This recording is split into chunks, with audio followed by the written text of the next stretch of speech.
குர்ஆனுக்கும் வளர்ந்து வரக்கூடிய இந்த இளைய சமூகத்துக்கும் எந்த விதமான சம்பந்தமும் இல்லாமல் ஒரு சமூகத்தை நாங்கள் உருவாக்கி கொண்டிருக்கிறோம். நினைத்து பாருங்கள் அன்பான சகோதரர்களே சகோதரிகளே. நம்மவர்கள் சொல்லுவார்கள், வயோதிபர்கள் பேசிக்கொள்வார்கள். தொழுக முடிஞ்சதுக்கு பின்னாடி பள்ளி திண்ணையில் அமர்ந்து அவருடைய காலம் சம்பந்தமாக பேசுவார்கள். எப்படி பேசுவாங்க நினைத்து பாருங்கள். அன்பான உறவுகளே, நம்மட பள்ளி எப்படி இருந்துச்சு? சின்ன ஒரு ஓலை குடிலாக அது இருந்துச்சு. அதுக்குள்ள ஒரு சின்ன குப்பி லாம்பு, அந்த லாம்பை வச்சு தான் நாம் தொழுவோம். நம்மட ஊருக்குள்ள அத்தனை வீடுகளும் அப்படித்தான் இருந்தது.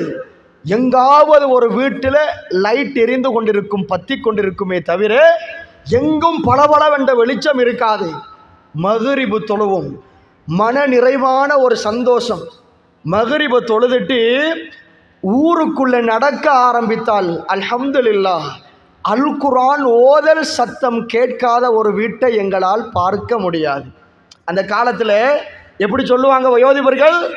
மக்ரிபை தொழுதுட்டு ஊருக்குள்ள எட்டு வச்சு நடக்க ஆரம்பித்தால் மக்ரிபுக்கு பின்னாடி சிறுவர்கள் முதல் கொண்டு வயோதிபர்கள் வரைக்கும் வீட்டுக்குள் அல் குர்ஆனை ஓதுகிற சத்தம் கேட்காத ஒரு வீட்டை பார்ப்பது அரிது.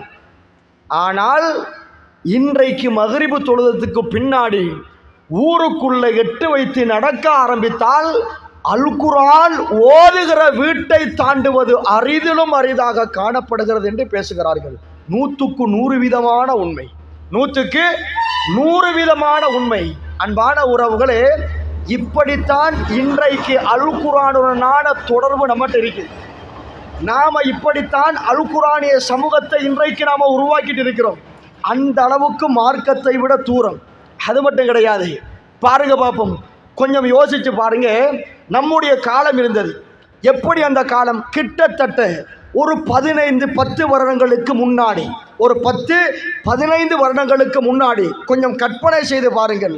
ஒரு பிள்ளைகிட்ட அன்றைய நாள் டைம் டேபிளை கேட்டால், அன்றைய நாள் அந்த பிள்ளை செய்யக்கூடிய செயற்பாடுகளை கேட்டால் அழகா சொல்லிக்கிட்டு வரும். என்ன தெரியுமா சொல்லும்? கேட்ப நாம காலையில் பாடசாலைக்கு போய்த்தீங்க, பாடசாலை முடிஞ்சு வந்தால் உங்களோட செயற்பாடுகள் என்ன, வேலை என்ன? கேட்டத்தோடு அந்த பிள்ளை என்ன தெரியுமா சொல்லும்? முதலாவது அந்த பிள்ளை சொல்லும், பாடசாலை முடிஞ்சு வந்தால் சாப்பிடுவோம், சாப்பிட்டதுக்கு பின்னாடி குர்ஆனை தூக்கிட்டு மதரசாவுக்கு போவோம்னு அந்த பிள்ளை சொல்லும். குர்ஆனை தூக்கிட்டு மதரசாவுக்கு போவோம், ஓதுவதற்காக வேண்டி போவோம். இன்றைக்கு நம்மட பிள்ளைங்கள்ட்ட டைம் டேபிளை கேளுங்க பார்ப்போம். இன்றைக்கு நம்மட பிள்ளைங்கள்ட்ட டைம் டேபிளை கேளுங்க பார்ப்போம்.